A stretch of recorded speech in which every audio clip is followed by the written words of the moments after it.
You're listening to the Angry Marks Podcast Network. Den sei nach Strömungen i Celery.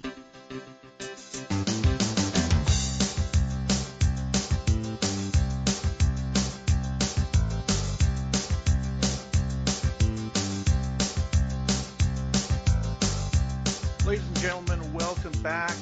We are in episode number 12 of the Angry Marks Rewind podcast here at AngryMarks.com, your number one source for pro wrestling and mixed martial arts news and information. I am Rowan Unruh, coming to you live. It's 2019. It's a brand new year. Happy New Year, everybody.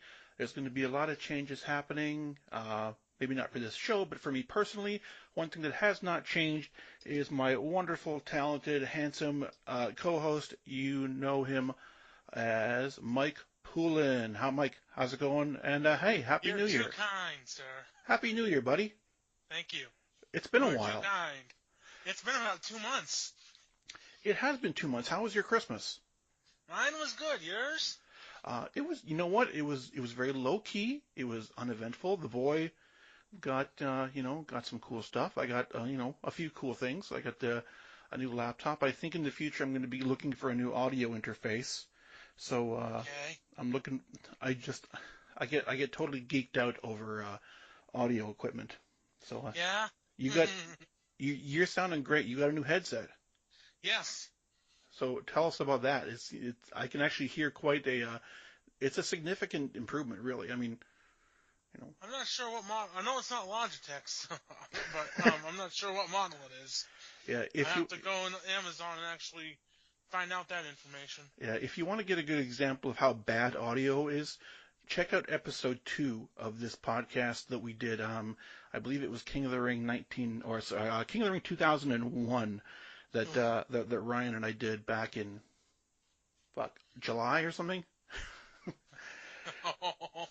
Oh, it sounds promising. So I was getting a few DMs in my Twitter as to why there's been such a delay in putting up a new episode, and I guess I can, if you follow me on Twitter, if you're on my Facebook, I'm going to be let's be honest with the listeners here for the sake of transparency. I am going through a lot of personal changes. One of the things that is happening in the new year is that my wife and I are going to be separating, and it's not that you might think it's a big deal, but we're actually getting along better now than we ever had before, and our son is kind of adjusting to the idea. So there's going to be a lot. How old is your son, by the way? He's 18. Okay, so because I was 12 when my parents split, so. Actually, so was I. But, really? Yeah. The thing was, I guess, like, when it was my parents that did it, it was like on the Friday they told us that they were separating. On Sunday, my mom was already moved out. So there was no time. When my parents did it, because they did it twice, because they split up for a week and then got back together, and then they split up Thanksgiving of '98. Okay. See, Yep. In our case, what we're doing is we're waiting until our income taxes come.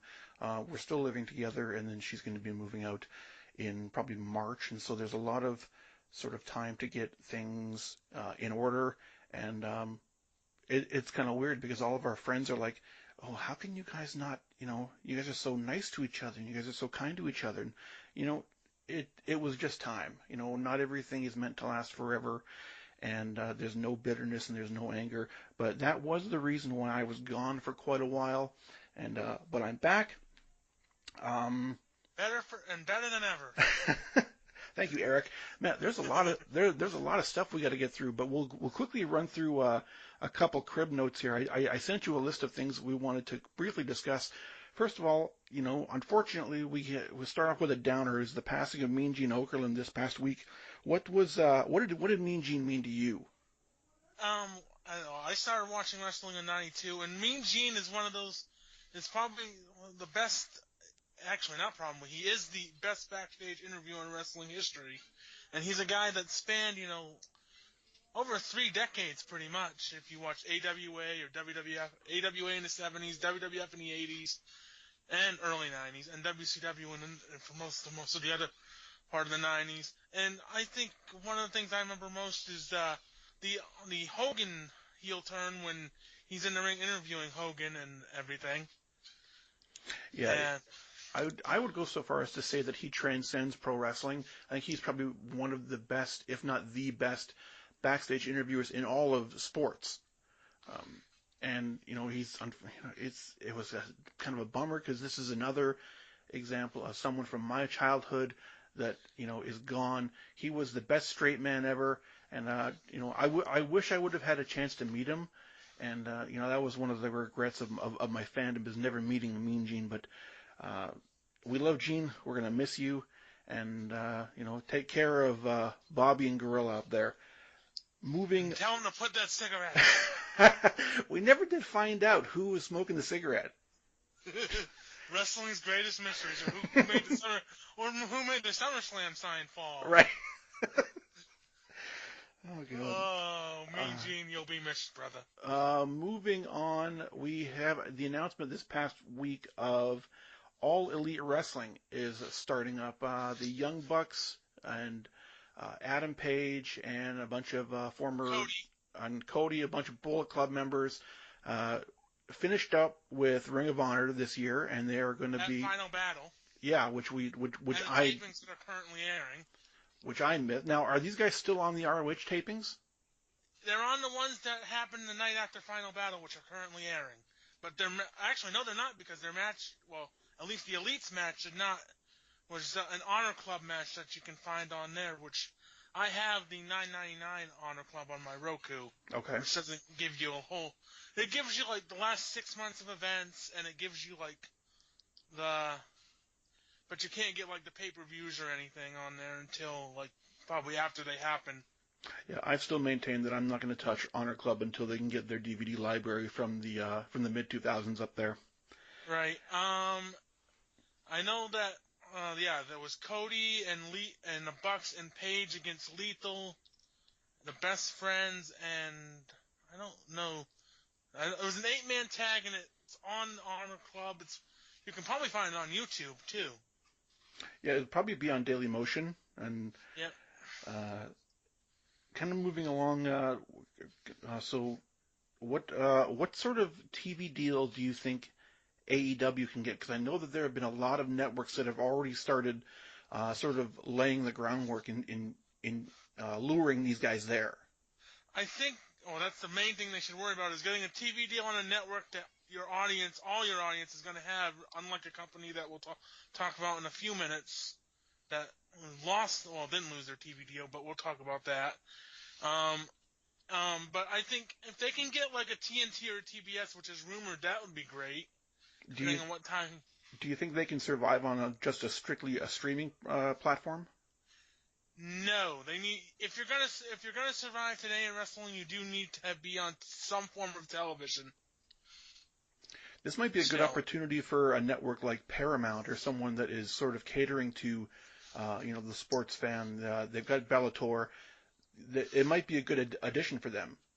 Yeah, I don't know what Paramount is, but Paramount is it's a premium cable channel that a lot of the Bellator MMA events air on. And a lot of their programming, it's very much like how Spike TV used to be. So there's lots of bar rescue and things of that ilk. Right. I think that's one of the things they don't. One of the things they don't need to do is what people want them to do, and that is compete with WWE, because as we have seen, that never usually ends up working. Yeah, there was TNA's failed experiment at Monday nights, eh?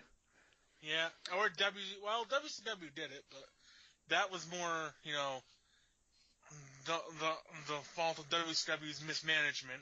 Right. See, they actually had a peak at one point.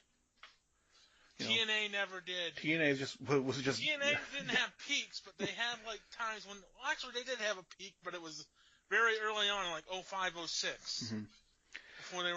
Before they were, but by 2010, And speaking of AEW, and one of the cornerstones that they're probably looking, well, I know they're going to try and get, Kenny Omega lost the IWGP Heavyweight Championship. Did you happen to catch Wrestle Kingdom?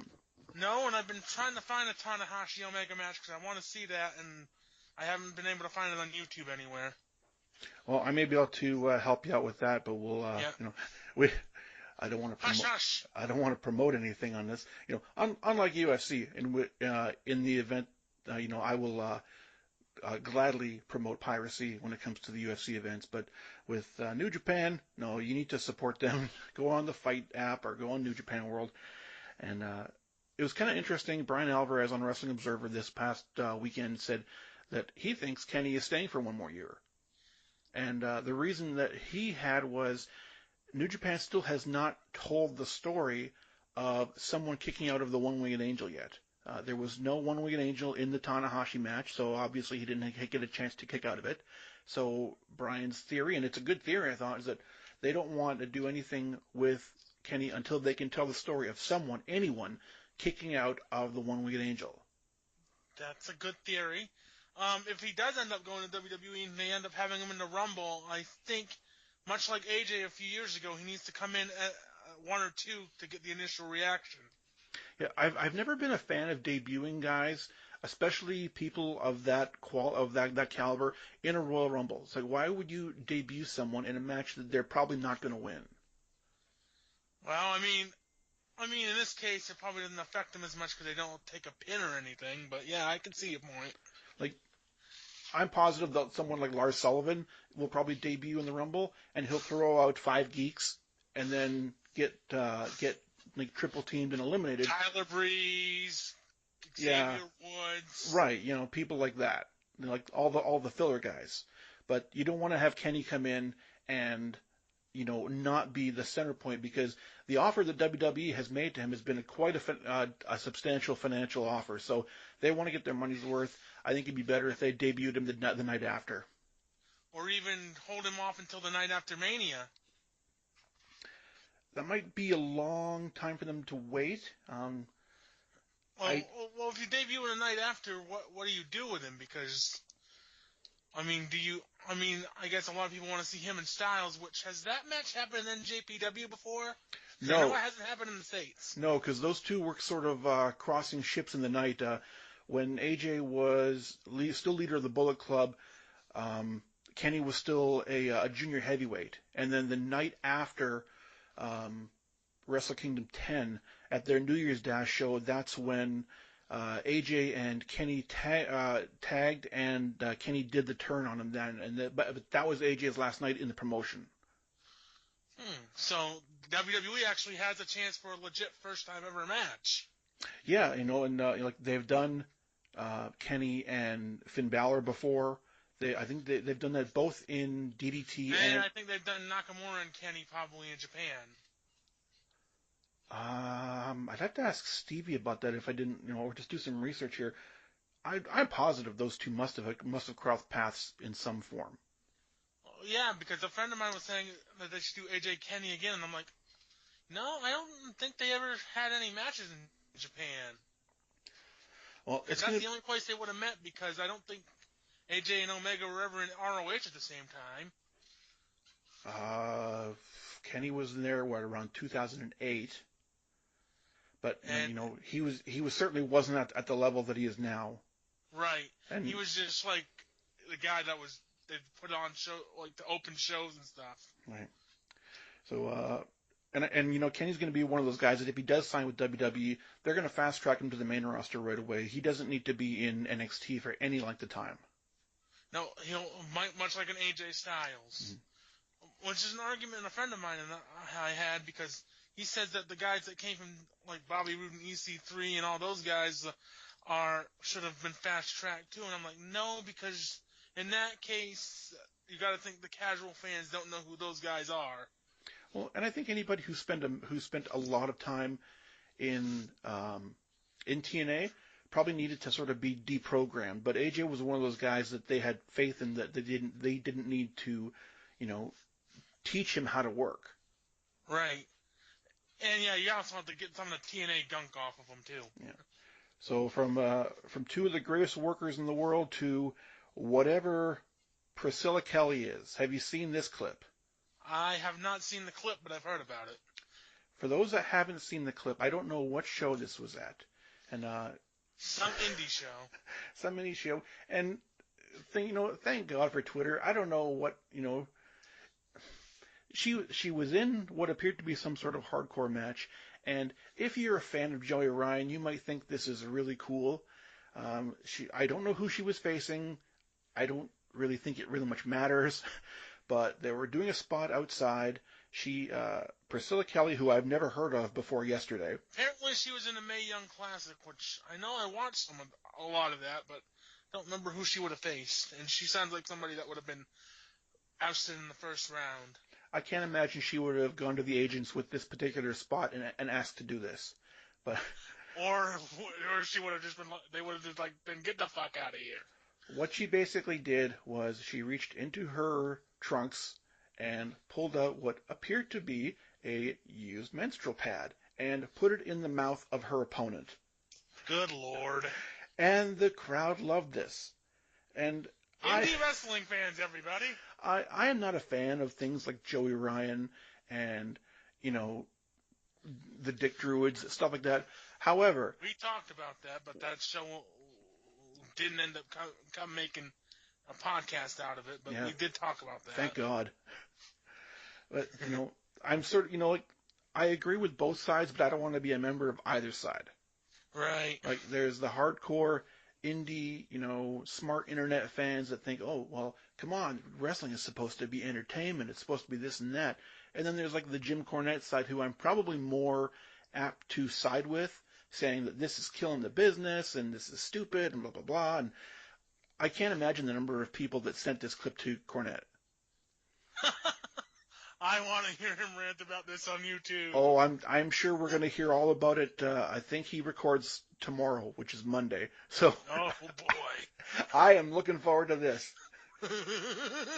Maybe she only did it just because she wanted to get some publicity from Cornette. That Jim Cornette rub. So, anyways, if you want to go see it, it'll be all over Twitter. Before we get into this week's review of Survivor Series 1992, tell us about the status of the Impact Implosion podcast here on AngryMarks.com. All right, so as many know, Impact is actually moving networks, and to add to that, while their move is scheduled for this Thursday, they don't actually have an episode that's going to be airing this Thursday. So they're just preempting the weaker. I guess so. That's Impact Wrestling, everybody, by the way. But what that means is, because Seth and I don't have, neither Seth or I have the channel, is that Impact Implosion is going to be going on an indefinite hiatus until hopefully Impact can get back on a network that both of us have. So we're going to be doing a show for the Homecoming pay-per-view tonight, and then that'll be it for the foreseeable future, at least. Okay, so are they on a network now, or they're going to be on the Pursuit channel, which was supposed to start Thursday. Never heard of it. Yeah, that's the pretty much a natural reaction. Is this on the level of Destination America? No. So we're talking it has dozens of viewers. I know Aria Whitner did a column on this on Angry Marks where it has about probably less viewers than actually watch Impact on a weekly basis. well, technically, then that would make Impact their highest rated show, wouldn't it? Yeah. But yeah, not a smart move, but by Impact. But I guess it's also a Canadian-run channel, which they're run by people in Canada, Ed Nordholm and that which, again, that's not, maybe on a lesser level, but that's kind of Jamie Kellner, trying to kill the company because, you're taking your show off a network that at least a good, a lot of your audience had. Probably not as many as Spike had when they were on Spike years back, but they were getting, their ratings were rising up. Yeah, but Pop TV was actually, they cared about this program. They wanted to make it one of the pillars of their lineup. So, and then they moved it to a 10 o'clock time, start time, so they could have the Gilmore Girls for 2 hours. oh God, For the hour before. fucking Gilmore Girls. Yes. What, hasn't that show been off the air for like a decade? Like, yes. Is it just in syndication now, though, eh? Yes, that's why it's on top. Oh, God. And now, see, fortunately, if you are a Canadian viewer, you can still watch TNA every week on the Fight Network. Now, I know that you probably don't have the Fight Network, or I don't have the Fight Network. I have the app, though. Right, but you still have to subscribe to it to get the content, though, don't you? I am subscribed. No. Oh, okay. Because it's just an over-the-air channel up here. Oh, the Fight. Oh, I have the app. I don't have the network. No. Okay. You're not going to be, finding episodes of Impact through nefarious means in order to review it? No. I don't think Seth or I care enough to do that. An emphatic no on that one. All right. Well, why don't we get into what we promised back in November? If anything, we are men of our words. We promised something, and we will deliver. And that was the 1992 Survivor Series from Richfield, Ohio, in obviously November of 1992. Suburban Cleveland, everybody. Yeah, I watched this on the Coliseum home video version. I did not watch it on the network. I did go back and watch it just to compare sort of production values. And as far as the production goes, there were very small similarities.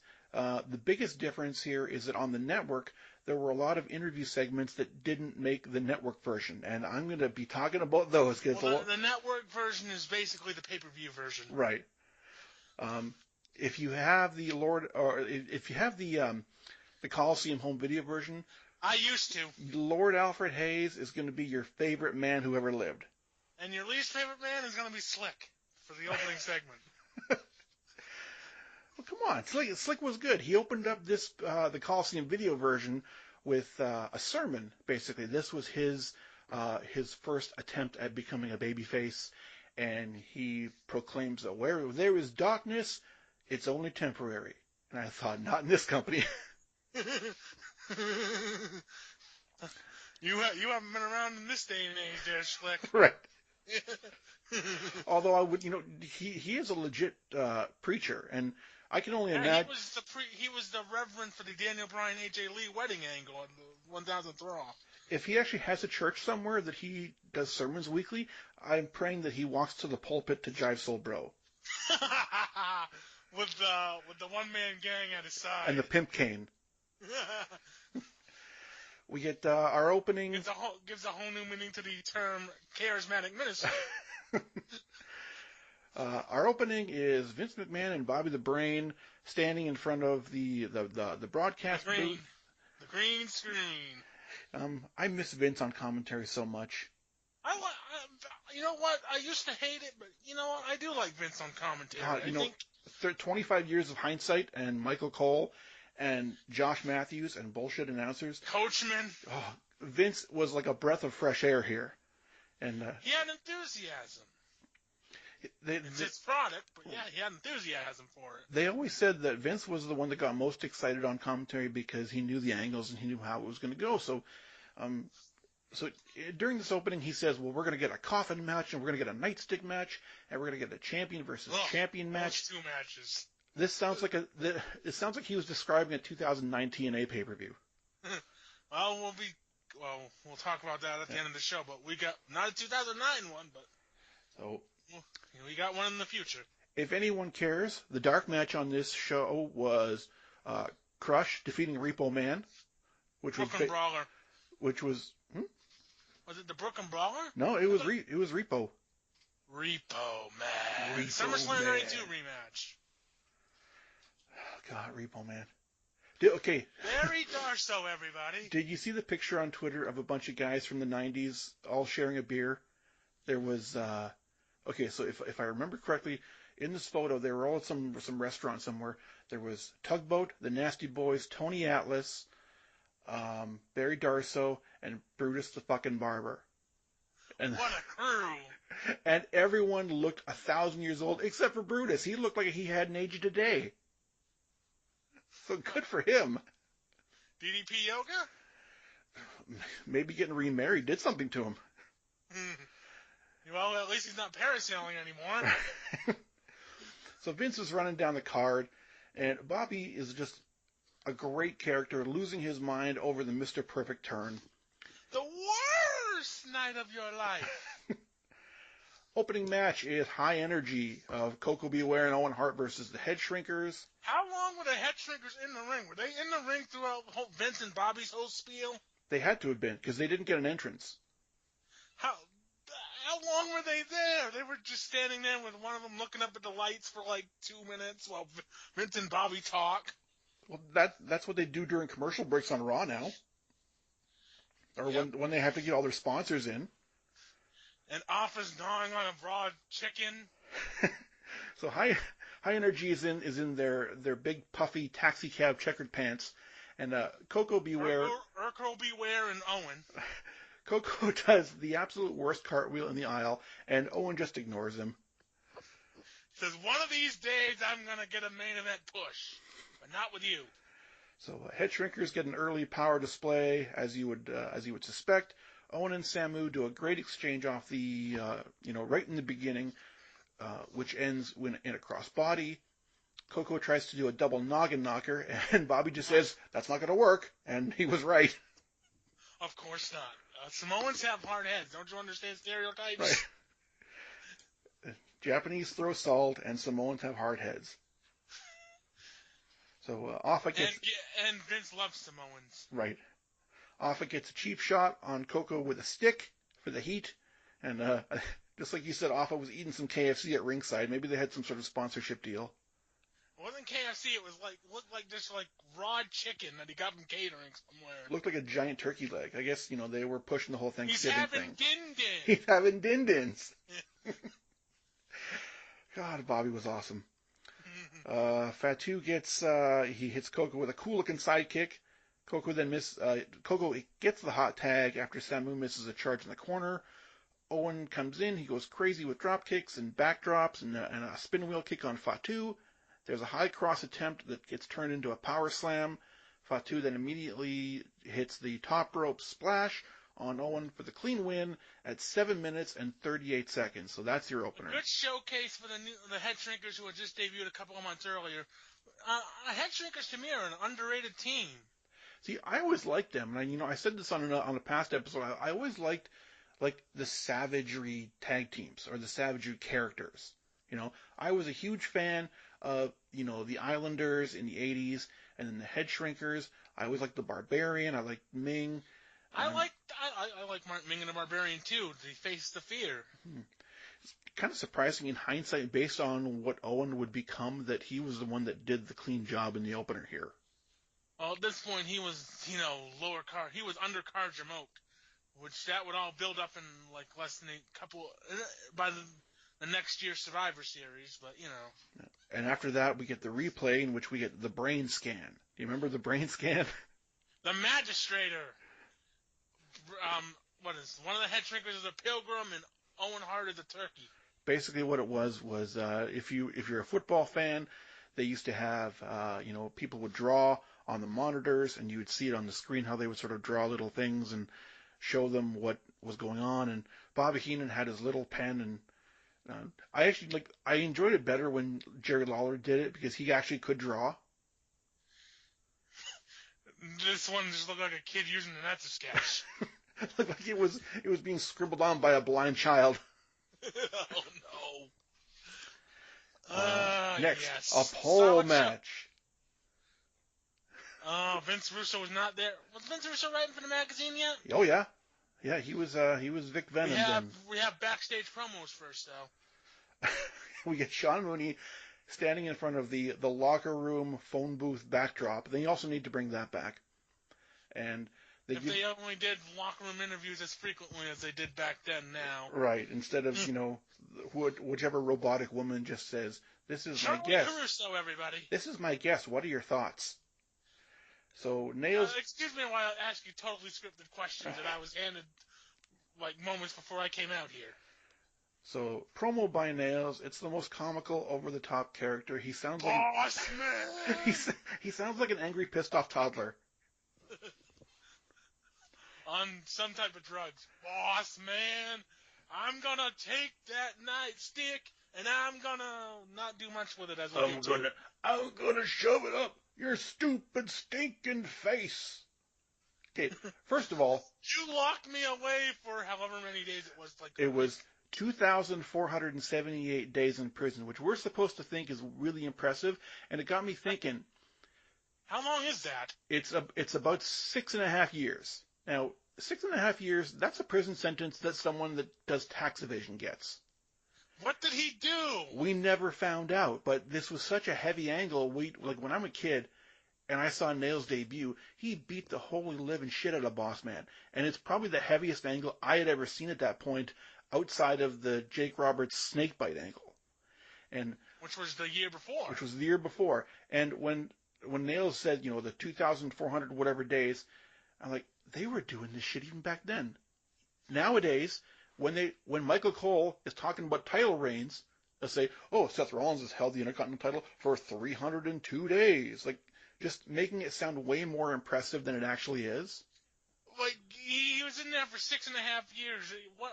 Like, Bobby Heenan always made a joke that he, like, underpaid a parking ticket or overpaid a parking ticket. It was Mother's Day, and he went into a flower shop to get flowers for his mom, and he got a parking ticket, and the wind blew it off, and he never even knew he got a parking ticket.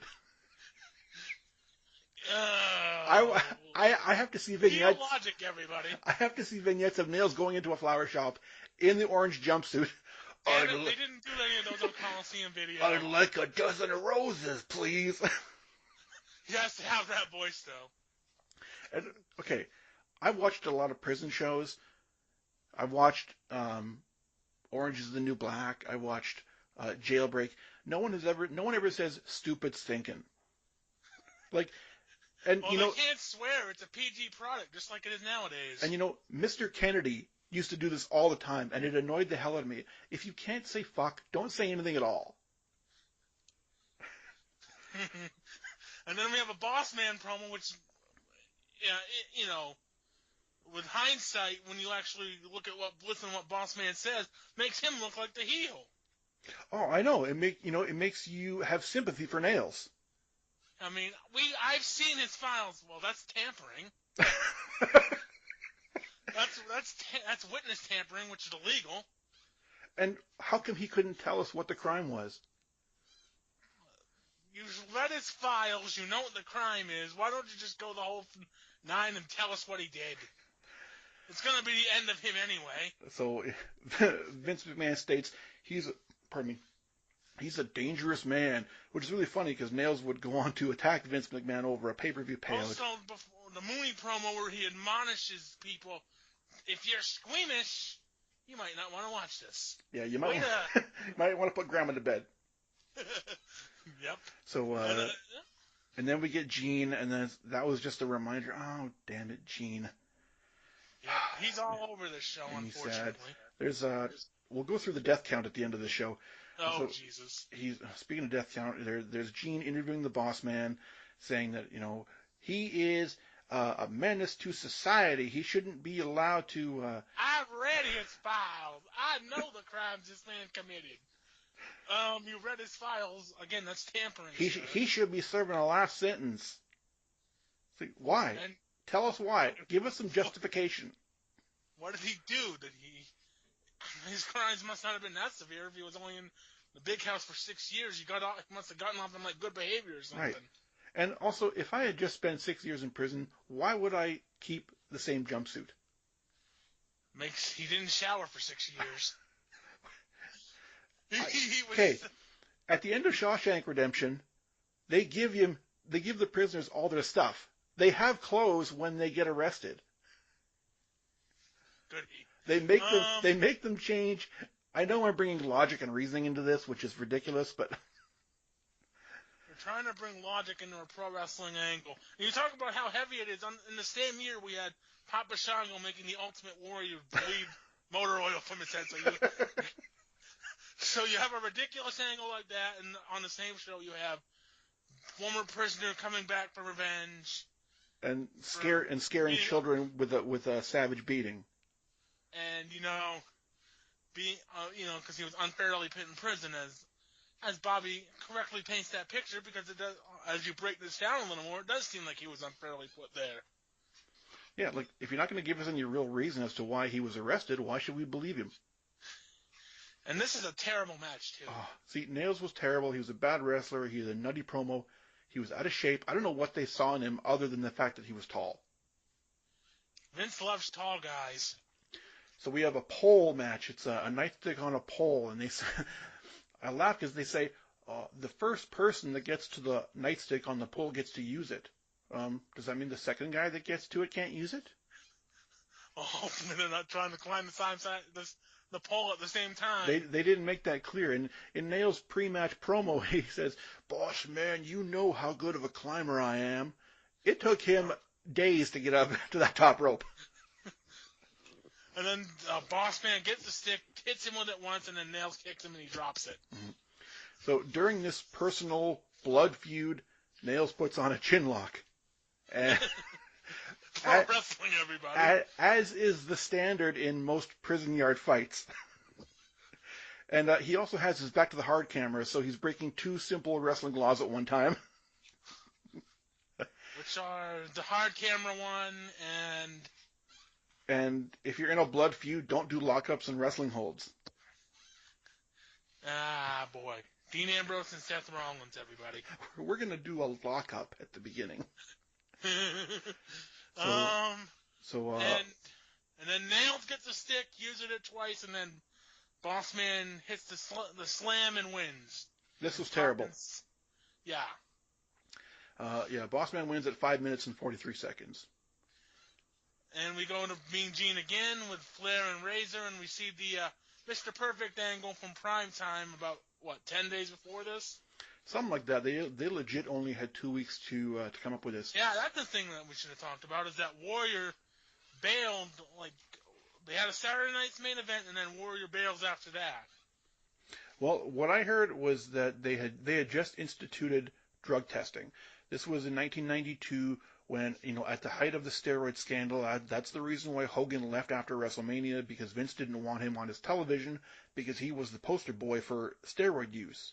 So they went into a completely different direction, and both Warrior and Bulldog were fired on the same day because of steroids that they bought over in England, I think.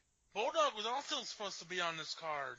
We were robbed of the Mountie versus the British Bulldog. Although Mountie was gone by this point too. So. Right. So I don't know. Before the Ric Flair Razor interview with Gene, we had the first of many Coliseum home video exclusives that were not on the network. And this was Lord Alfred Hayes interviewing Tatanka. Indian stereotypes, everybody. Interviewing Tatanka in his sweat lodge. Because Native Americans don't use locker rooms.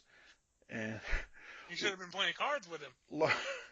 Lord Alfred Hayes he seems like that kind of guy that if the directors and Vince are giving him direction, he's the kind of guy that says, fuck it, I'm going to say how I want to say it. And that's why he kept calling him Tatanka. So they're sitting in this sweat lodge, this teepee type thing, and I'm gonna attempt my best Lord Alfred Hayes impression. Here we are with Native American Tatanka. Tell us, how are you going to beat the mortal Rick Martel? And by the way, in case you don't know what this feud was for, it was because Martel sprayed him in the face with arrogance and took his feathers. Tatanka's feud as a babyface were stupid. He was always feuding over feathers. You'd think he would learn not to bring his hair cut, not to bring that shit to ringside. Or, IRS saying that he needed to pay gift tax on the headdress. You didn't pay the gift tax! Tatanka says that Martel will feel the power of his little braves. That's what his fans are called. Okay. Not weird at all. Anyway. So then we go back, like you said, Gene was interviewing Flair and Razor. They were recapping the Mr. Perfect Babyface term when Ultimate Warrior was fired. They cut to about 10 days prior on Primetime Wrestling, And if you never watched Primetime, I guess what they would do is they would have sort of a round table. Like, it wasn't a This round. was towards the end of the Primetime run, so yes, this is the round table era. There were a bunch of guys sitting around this table. Vince McMahon was at the head. Perfect, Hillbilly Jim, and Duggan. Yeah, think of that roster. Because Gorilla was busy, Sean Mooney does the event center. So Reverend Slick could have been in there. Let's get the least two technical wrestlers we can think of to add credibility to this roundtable of Hacksaw Duggan, who I'm going to give Hacksaw a pass because Hacksaw was always my dad's favorite wrestler. And Hillbilly Jim. Who stuck around that company forever. So, let's see here. Yeah, so if you didn't know the backstory of them having to pull this off with literally less than 2 weeks' notice, you kind of wonder why Perfect, who was so closely associated with Ric Flair, would now be facing him based on just this one segment with Heenan. And their reaction was like, fuck, Warrior and Bulldog are both gone? Heenan, turn this man face. And in one segment, he did it. Now, name me any guy on the current roster that could pull this off in 2019. Well, get back to me on that. All right. So there's another, standard great promo by Flair. Razor still needs a lot of work with promos at this time. His early promos, it was all just like, okay, I'm the guy from Scarface. I'll say Gene Mean, which was always cool. And then Flair would finish it by... Flair would end it by, this is the Survivor Series, and you've got to survive. Woo! Pretty good, eh? Yes. Yeah. You know the idea from because Razor is a Scarface character because Vince never saw Scarface. That's the whole reason for the character. Vince never saw Scarface. He's like, well, now I don't need to see the movie because I have the character. I have Tony I have my own Tony Montana. Rick Martel versus Tatanka. A feud over feathers. Now this feud started at WrestleMania in April, and it's now November. Well, they were supposed to meet at SummerSlam had it been in America. Why was he not on that show? Tatanka? He was, but the match never aired. Well, the match, he was, but that match was not on the American version of SummerSlam. It ended up on Primetime Wrestling. He fought the Berserker. Yeah, I was just gonna say there was a Berserker match and there was a Papa Shango match on that SummerSlam too that never aired. They aired later on Primetime. We missed Papa Shango versus El Matador. And the world mourns. But we missed El Matador losing a pay-per-view match. We don't have 1,000 of those. The point being, this feud was over 7 months long, and maybe I'm just become, jaded with today's product. But you'd never see, an angle go 7 months today. Especially one that really didn't have any stakes to it.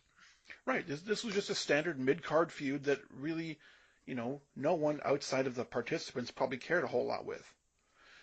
You could have ended this. You could have ended this and maybe had something else on the card.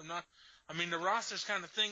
The roster at this point is kind of thinning out, so I don't know what else you could have put here. But you could have ended this feud early, and maybe had a Tatanka match against a lower card heel on here, like the Mountie, who had already left. But yes, listen, Jacques, have I got a plan for you. You're gonna fight the Indian. God damn it! It'll be great. Are we making the YMCA video? I'm a cop. He's an Indian. So Vince refers to Rick Martel as a former Intercontinental Champ, which is wrong. Tag champion. Maybe he meant AWA champ. That's because Vince paid attention to Vern Gagne. Right. So this was a very formulaic match. Early babyface fire. Martel gets the heat with a stun gun. Bobby Heenan says that Tatanka should move to Cleveland with all the rest of the Indians. He made that joke every Tatanka match ever. Yep. The papoose to go. Indian stereotypes, everybody. Martel. Of course, when Tatanka turned heel, Gorilla would call it the end of the trail. Which actually isn't a bad name for a finish. Yeah, it's a little less racist. They call it a Trail of Tears. Martel executes a poorly applied guillotine attempt. Tatanka turns it into a vertical suplex, and we get our first "what a maneuver" of the night. Because Vince doesn't know what a vertical suplex is. We get Doink the Clown making his first pay-per-view appearance. This match was so boring that they sent Doink out to the aisle to make balloon animals. Kevin Dunn and his cameraman ignore the match for about 45 straight seconds, and there's a father in the aisle who's yelling at Doink to get out of the way. He was legitimately upset that Doink was obscuring his view of Rick Martel and Tatanka. Oh, that says not so much for the father. Martel goes back to the guillotine. He's trying to entertain you, Papa. Martel goes back to the guillotine, which has already failed twice before, so of course we'll go back to a rest hold. Martel tries a charge in the corner. He runs his shoulder into the post. This is the babyface fiery comeback, and Tatanka uses arm wringers and arm drags. And Martel takes back the advantage. We're about 8 minutes into this match, and it already feels like 15. There's already been 2 babyface comebacks, and he's using arm wringers and arm drags. Is this a WWF match or a Crockett match? So I did some research. Poor Rick Martel. I've always been an advocate of him being inducted into the Hall of Fame, and just take a guess. How many singles pay-per-view wins has Rick Martel had in his career? WrestleMania 6. That's it. Just the same amount as Tito. He's had 1 tag team pay-per-view win at WrestleMania 3, and he was on a winning Survivor Series match, like Survivor Series 90. team. Other than that, he has had no pay-per-view wins, and he won 87 and 90 because he was on the Strike Force team, but he was eliminated. Right. Well, that doesn't count though. Right. Anyways, yes. he's one of those guys that is a lot better than his record would indicate, and I think it's a bit of a crime that he was never sort of treated a little bit better. So Tatanka I think especially with this gimmick, he would kind of come and go whenever they had something for him. Well, if you notice, when he had the feud with Jake, after he loses the match with Jake, he has a random match with Piper on TV, and then he's gone for like 6 or 7 months. Yeah, he would do when he had his long curly mullet. Yes, I am a model, just in case you didn't know. With that giant pin. And he couldn't probably use it as a foreign object if he was a little smarter. Yeah, how come that never happened? He could get like a glove and put the button on the end of it and waffle someone with it. That'd be great. Because even back then, WWE creative wasn't smart. Anyways, Tatanka wins at 11 minutes and 4 seconds when he hits the Papoose to go or the fallaway slam. Next. Sean Mooney interviewing Randy Savage and Mr. Perfect. What a team that is, by the way, to just be randomly thrown together. Well, they basically had no choice. Like, who are they going to use in this situation? Bret Hart's busy. Warrior, they didn't have any. Well, yeah, because as I said, the roster's kind of thinning out now. Hey, Hacksaw was at the desk. They could have used him. I'm sure they want Savage to go over here, so I don't think they want to use Hacksaw. If Taker wasn't busy stinking it up with Kamala, they could have used him. Savage says, people think I sunk to the lowest level picking Perfect as a partner.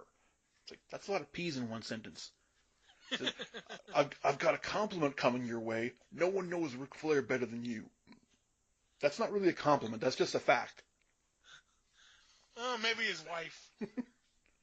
Whichever wife he would have been on at this point. Best part about this era, I thought, was all the different promo styles. Like, maybe I've watched too many prelim MMA interviews, but to see Randy Savage being introduced by Sean Mooney and then Savage having to raise his hands and twirl because the red light is on. That's fantastic. Then we get the tag match, which was supposed to be a main event, right smack dab in the middle of the show. WWF booking, everybody. The main event's always in the middle of the show. Ric Flair and Razor Ramon versus Randy Savage and Mr. Perfect. The heels are decked out in matching purple. Perfect's first match in 15 months, and like we said, he legit only had about 2 weeks' notice, and obviously you could tell this because he didn't look like he was in very good shape. Yeah. And also this is in the middle of the show because they were going to be doing the house shows in the wintertime, had Flair stuck around. Perfect and Razor start. Oh, by the way, when Mr. Perfect is making his entrance, Bobby Heenan, again, shocker, was just the complete best character on this. He was losing his mind. His angry reaction to No good. dirty run, son. Razor, carve him up. Flair, slap that figure four, break both his legs. He was great. Yep. So Perfect and Razor start out. Perfect is out wrestling Razor for a bit.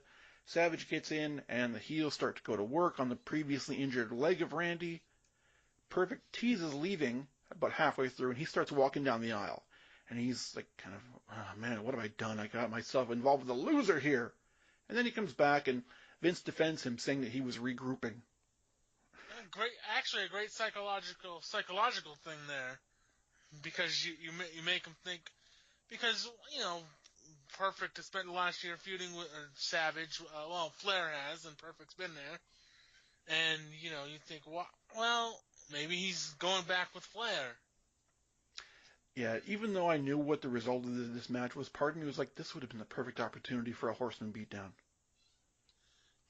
Savage would be Sting? Yeah. That would make Razor Ramon Brian Pillman.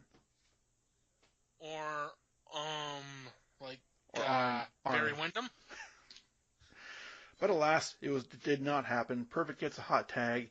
He hits a perfect plex on both Flair and Razor, but each time there was a ref either out of position or bumped out of the ring. Yeah, this finish is a freaking mess. Flair and Ramon double team Savage, and Flair tosses the referee, and it's a double disqualification. No, I think the faces win by DQ, but you get about 3 ref bumps in 5 minutes. Right. Anyways, there was no clean finish, and I wasn't blown away by this at all. It was a really flat finish. I'm sure there was interest going into this, because they set the table for more work down the road, which didn't really happen. Flair left, and Razor ended up not doing much. No, Razor would actually face Brett at the Rumble. Exactly. So they were setting him up for the next title match, so they weren't going to beat him.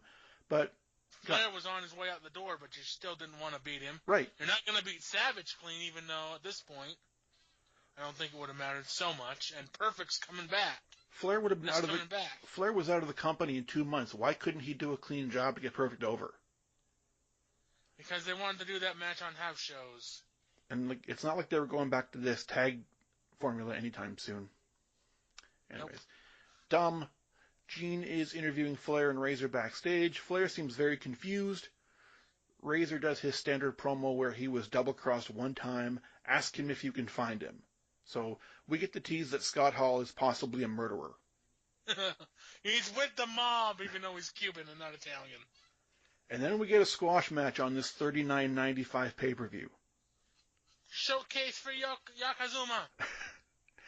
We get a Coliseum home video exclusive of Lord Alfred Hayes attempting to interview Yokozuna. And he says, let's try to get a word with these chaps. And I had to rewind it to make sure he didn't use a racial slur. He did not say the J word. So Yokozuna is in there getting a massage by some geisha girls. Lord Al just decides, hey, I'll get one too. And this was the closest thing we ever got to WWF endorsing a rub and tug. Oh, Jesus. Yokozuna versus Virgil. My Yokozuna. Vince claims Yokozuna has the Catch-a-Sketch style as well as the karate style. So I guess he's training with Karl Gotch and Lyoto Machida. And this is all about 4 minutes, and they do a roll-up spot with Yoko's landing on Virgil's chest. I've got some things to say about this match.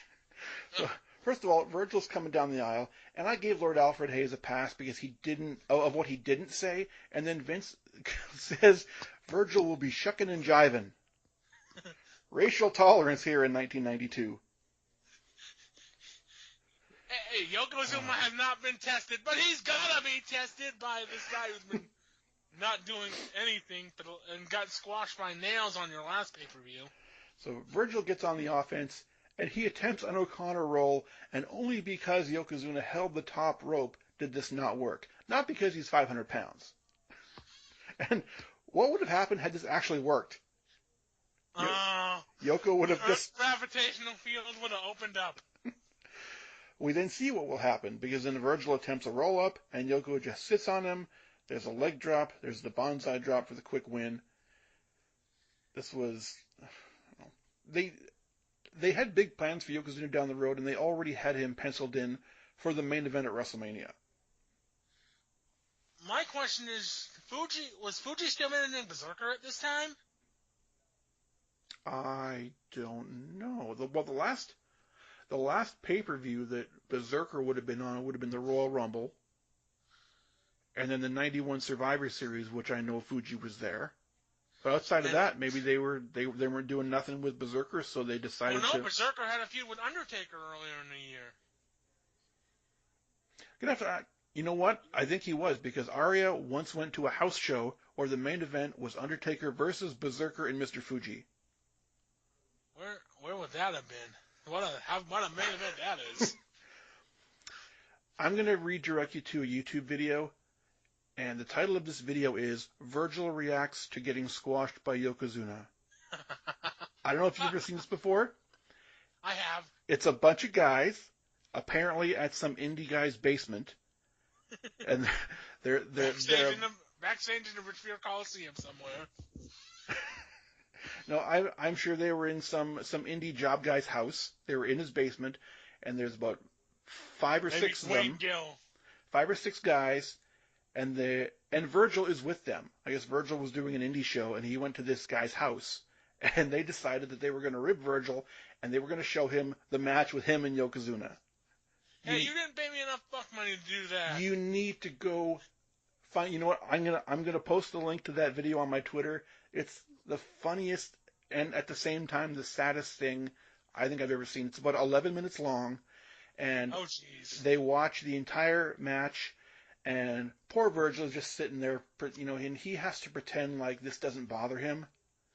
But I gotta sell it, brother. You know he was just eating up inside, and then the video goes to Virgil showing the guys all his 8x10s that he's bringing to some convention, and the $1 million belt, which looks like it's in terrible condition. It's been beat up. And we have a backstage interview with Mooney with Perfect and God, with the fucking turkeys. So, Sean Mooney is back in the locker room backdrop, and they're interviewing Savage and Perfect. Mr. Perfect picks up 2 gigantic raw turkeys. These things had to have been 15 pounds each. And he says, here's a turkey for Ric Flair, and here's a turkey for Razor Ramon. And then he picks Bobby Heenan, don't think I forgot about you on this holiday season. And he picks up this little tiny Cornish hen. And then he throws he bats I can't even, he bats the Cornish hen in midair like it's his gum. And then he gives a high five to Randy. He hasn't washed his hands. His hands are littered with salmonella. And what a waste of poultry. You could have cooked that and had Thanksgiving dinner after the show. You could have donated it to a local Headlock on Hunger. Have you started? Yeah. Today's greatest fad, wasting food. There are hungry people in China that would have wanted that. And Savage says, "Can you say gobble gobble?" Probably not as charismatically as you just did. He, I'm sure, ingested a garbage bag full of cocaine.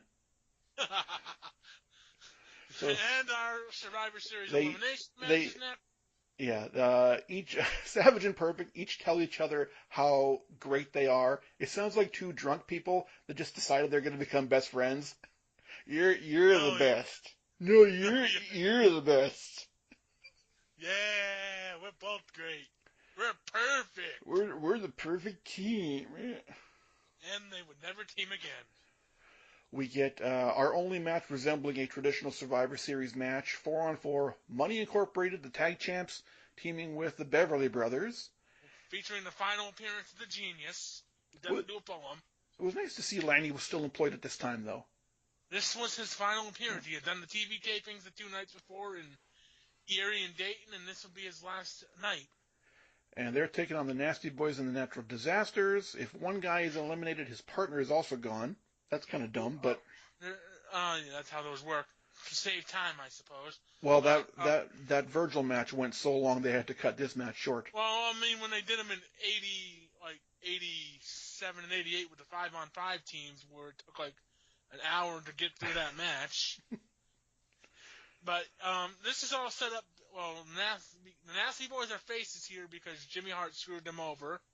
Mm-hmm. Natural Disasters, of course, were faces earlier in the year because of the same thing. They had done the angle where Natural Disasters won the tag titles at a TV taping in Worcester on July 20th.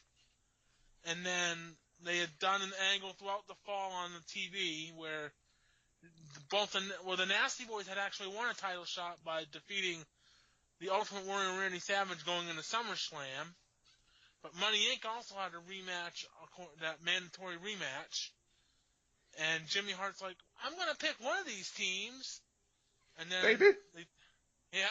And then on Wrestling Challenge of all shows. I remember this. Yes, on November 1st, 1992 on Wrestling Challenge. It was going to be the Natural Disasters defending against one of Jimmy Hart's teams. And Hart picks Money Inc., which is actually probably the smarter pick. Mm-hmm. And this was you got to have somebody to carry that match. And this was the TV debut of the Head Shrinkers, the Distracted Earthquake. Oh no, they had been on TV before this, but this was going to be the tag team angle. But they had been on. They had a couple of squashes on TV before this. We never did get the Natural Disasters Head Shrinkers feud. At least on TV. Shows. Well, you know the rule though. If it didn't happen on TV, it didn't happen. It didn't happen. We got Head Shrinkers and Nasty Boys a couple of times on TV though. So this was a very slow-moving match. There had lots of plotting. First elimination was Earthquake pinning Blake with the Earthquake squish. Bobby Heenan points out, "Hey, the Beverly Brothers are local guys here," and Bobby Heenan and Vince says they are. What do you think? Shaker Heights was a suburb of an earthquake? Yeah, Heenan gets off topic and warns Mr. Perfect that he'll need Lloyd's of London insurance after Razor gets done with him, which was hilarious because Lloyd's of London actually did insure Perfect after he retired. Also, I don't think Shaker Heights is a real town. Oh, come on now. Sounds like a kayfabe, folks. It's a suburb of parts unknown. No, that's part Sucon. It's in Spain. They said that on the Warrior DVD. IRS rolls Typhoon up to eliminate the Natural Disasters, and then 2 seconds later, Sags does the exact same roll-up on IRS to eliminate Money Incorporated. So, Nasty Boys are your sole survivors. This was wretched. Yeah. A Coliseum home video exclusive. And the Bushwhackers are supposed to be in the Nasty Boys spots here. Well, they made the right choice. Yes, but it didn't help the match any. The star of this whole production is this next segment, Lord Alfred Hayes in a post-match interview with Virgil. Virgil! He's not teaching us how to spell man, though. Virgil, I've followed your entire career. I've never seen you take 2 years of it. I've never seen you take such a shellacking before from a 500-pound monster. I was gonna say, never seen him take a shellacking before, except in every match he's been in. What is it like? And Virgil's like, "Oh man, Alfred," and he's selling his ribs. When he sat on my chest, I felt all the air and everything come out of me, and I want to send this warning out to you, Bret Hart. I don't know what Mr. Fuji's got, but he's dangerous, and I want to send this warning out to everybody, including the champion, Bret Hart. In the WWF. Brothers, be careful, because Yokozuna is dangerous. This man is a menace to society. It felt like the Titanic falling on you, man. I guess Virgil was the iceberg. I don't know how many months in advance they were planning on the Yokozuna Bret Hart at WrestleMania, but they did a fantastic job with this promo, and there was another one later on with Bret that clearly steered you in that direction. Yep. We're up to a recap of the Undertaker-Kamala feud. Yay. You know that he's a heel and he's afraid of coffins, which leads me to the question, why did he agree to do this match? Because he also is a savage who doesn't know how to read contracts. Bobby said, well, they did it for the money, which I guess kind of makes sense, especially if you know the story behind his SummerSlam payoff. And we have Howard Finkel in very condescendingly introducing Dr. Marvin Whippleman. I went to medical school for 2 weeks. I'm a doctor now. They show a fan in the front row dressed up as Paul Bearer rubbing an urn. That was disturbing. And Heenan thinks is that the one that Heenan thinks is a woman? I think so, yeah. Oh, that fan looks a lot like a lot of women in this town. So Kamala's offense consists of chops and kicks. He hits a big splash in the middle. Kim Chi throws the urn in the ring, telling Kamala to use it as a weapon. Gee, I wonder what's going to happen. Not only is Kamala scared of coffins, he's also scared of urns. So Taker grabs the urn, bonks Kamala on the head, and pins him, which I think was a fuck-up on his part because Heenan immediately tries to save the stip by saying, well, now he has to put him in the coffin. And they obviously hadn't figured out the actual rules to this match yet. I think just out of habit, Taker went for the pin, and Kamala was not about to kick out of this. So only he knew what was coming next. So Taker rolls Kamala into the coffin, and this was not the type of casket that they would use later on with like the nice hinged casket lids. It was not a double wide, double deep casket. This was just a wooden box, and it had a big plywood top on it. Some kid in high school wood shop could have made it. Right, and they nailed it shut. And I don't care how good of a worker you are, but that would freak me out. And it did, and it led Kamala to be a babyface who went bowling with Slick one day. I'd be super paranoid, especially with this locker room, that they would rib you and leave you in that wooden box for like an hour. They would just forget about you. They're closed up the building. There's somebody in this box. It's like Chandler. Why is this box that it looks like a high school woodshop student made here? So, we're getting ready for our main event. Sean Mooney is with Shawn Michaels, who recaps the Marty Jannetty Sherry mirror angle. The timing on this was weird. I was wondering why they wouldn't wait to run this angle after Survivor Series, because Jannetty played no part of this match. And not even on the card. No. They would talk about how Shawn won the IC title, which aired the previous week on Saturday night's main event from the Bulldog, who was also fired. And Shawn uses MMA math, saying, well, the Bulldog beat Brett, but Shawn beat the Bulldog, so I should be able to beat Brett easily. Is that any different from Steiner math? Oh, no, it's way different than Steiner math. Because you can actually let that swirl on in your head for a minute. Have you seen, they made a t-shirt for that Scott Steiner math promo? Yeah. I gotta get that. Pro Wrestling T // Steiner math. Mean Gene is back with Bret Hart, wearing his marching band jacket with the shoulder tassels. Gene puts Bret over for being the most scientific wrestler ever to hold the title, and he says the most fighting champion being such guys as Papa Shango, the Berserker, and Virgil, who just lost earlier in the show. Rick Martel and the Mountie. Now, if that's not a murderer's row of challengers, I don't. When did that Martel match happen? Or the Mountie match, for that matter? Well, probably on house shows. But yes, what a murderer's row that is. He beat Papa Shango, who was basically nothing by this point. Berserker, who... That was on a prime time, and Virgil, which was on Superstars before that. Mm-hmm. He's defending the belt on TV, but my God. That list, that's not impressive. Also not impressive are Bret Hart promos. Bret Hart promos have been known for two things. First, he would always say the WCW, and also his inability to ever use his opponent's first name only. Did you notice this? He just kept calling him Shawn Michaels. I've been surviving for 8 years, Shawn Michaels. That's what I've been doing, Shawn Michaels. I started at the bottom, Shawn Michaels. Just in case you didn't know who he was facing. Yeah. I went through the tag team. I went through the Intercontinental. Like, you can't just, I guess. I went through tag team. I went through Intercontinental. He did the same thing during the Steve Austin feud. You know something, Stone Cold Steve Austin? And I saw you walking through the trailer park making fun of me. wearing pink. And I hate to say anything bad about Brett because I absolutely love Brett, but I don't know. I love Brett too, but yeah, I mean, he was a great wrestler, but he was a terrible promo. Yeah, there was a lot of flack for Brett on his promo work, and this time frame when they made the decision to put the title on him, it seemed kind of weird because there were a lot of other guys that had been around for a long time with much stronger promos. Like you had Savage and you had Flair, but I thought, to Vince's credit, he was never afraid to try something new. At that point, he wasn't, at least.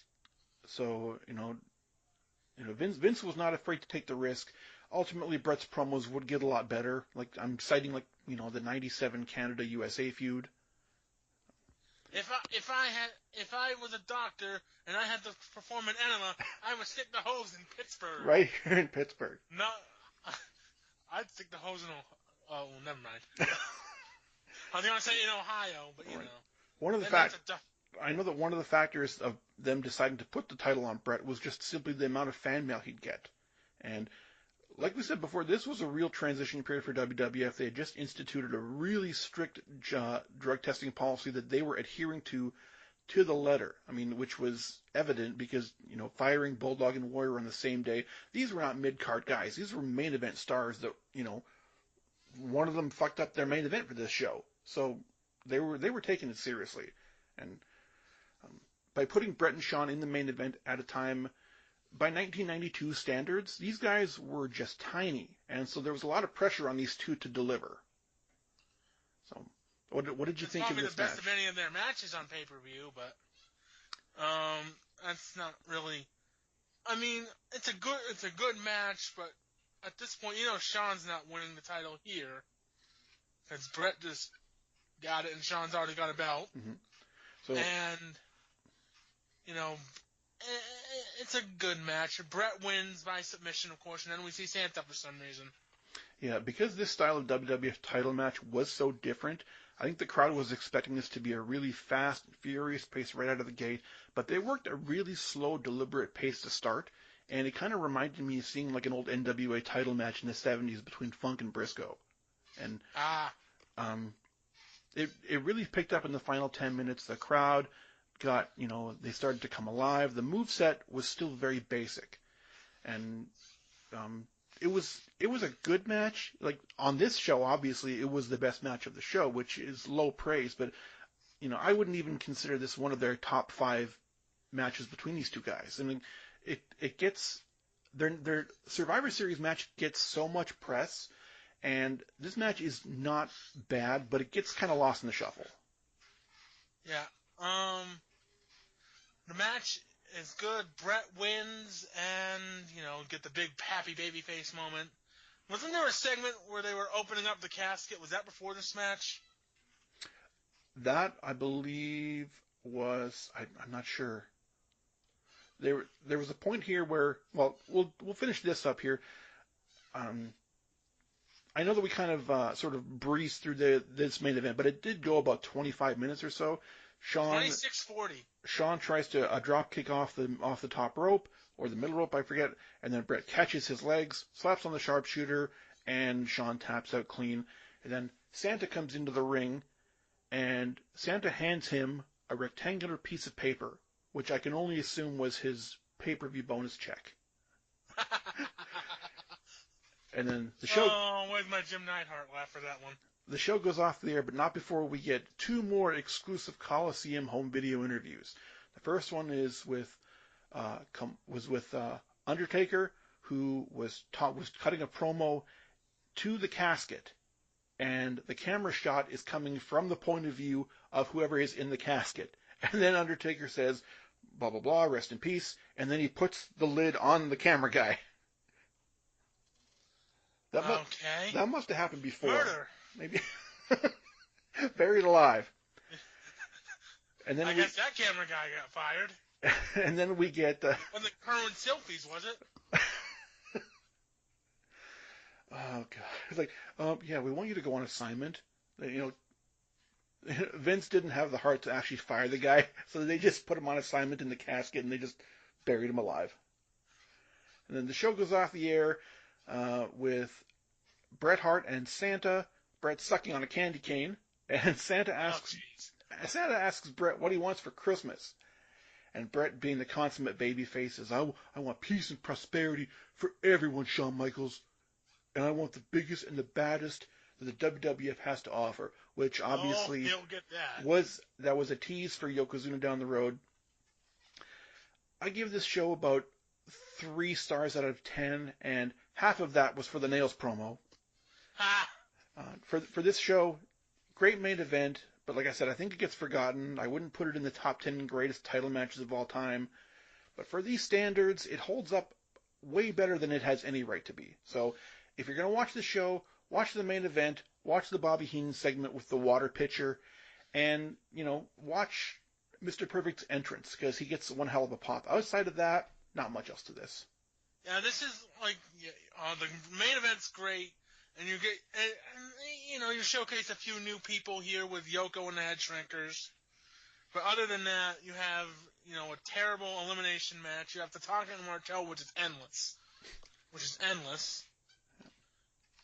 And you have Bossman and Nails, which is terrible, and not as violent as Sean Mooney's admonishment, warning us before the match. And Taker and Kamala, which is also terrible. And will lead Harvey Whippleman to have to bring in a surprise at the 93 Rumble. If you have the Coliseum video version of this, the MVP of this event is Lord Alfred Hayes. If you don't, the MVP is you for sitting through it. Anyway, so our next show is what? You told me earlier. To celebrate the end of the Impact Implosion podcast here on AngryMarks.com, we're going to veer off a little bit. We're going to do our first TNA pay-per-view review, which obviously is not on the network. And we're going to be looking at Hard Justice, I believe it's 2008? Yes, yep. And the one match that sticks out for me is the one that I've never seen before. It's the last man standing match between AJ Styles and Kurt Angle. I have read reviews of this match. Apparently it's one of the greatest matches in TNA history. I'm looking forward to seeing this. I haven't seen anything with this show, so you probably know more about it than I do. So tell us about this. Okay, so here's your card for this. We have Awesome Kong and the Beautiful People teaming up against Terror Wild, ODB, and Gail Kim. Your Knockouts division, everybody. We have Jay Lethal versus Sanjay Dutt in a black tie brawl and chain match. Now, is that Jay Lethal or is that Black Machismo? That is Black Machismo. Okay. This is the... we have to verify this. The whole setup for that is Lethal and SoCal Val were supposed to get married, and that's where Dutt turns on Lethal and proclaims that he's in love with SoCal Val, and that you shouldn't marry him, you should marry me. God, we've all been there, eh? Well, not all of us, but in any event. We also have, for the X Division title, Petey Williams against Consequences Creed, which is Xavier Woods. We have Beer Money versus LAX for the tag. We have a Jersey Street fight with Team 3D against Rhino and Christian. We have the aforementioned Angle AJ match, Last Man Standing, and we have Samoa Joe versus Booker T in a cage in a weapon-filled steel cage for the almost said WCW, TNA World Title. Now, this was a 6-sided ring, was it not? I believe so. So we got the 6 sides of steel. It's a gimmick pay-per-view, everybody, in case you had no idea who was booking. I'm going to have to really go back and do some research because my TNA viewership past 2004 is minimal at best. So, but no, yep. I'm looking forward to seeing this, and God, it can't be any worse than this. So that's going to be episode 13, probably coming to you in about 2 weeks' time. If you want to get a hold of me on Twitter, please do so at Rowan Unruh. You can also email us if you have any show ideas. If you have any questions, it's angrymarksrewind@gmail.com. Mike, take us home. Good night, everybody. Have a good week. And Love you. We will talk to you in a week or two. Adios. Bye, everyone.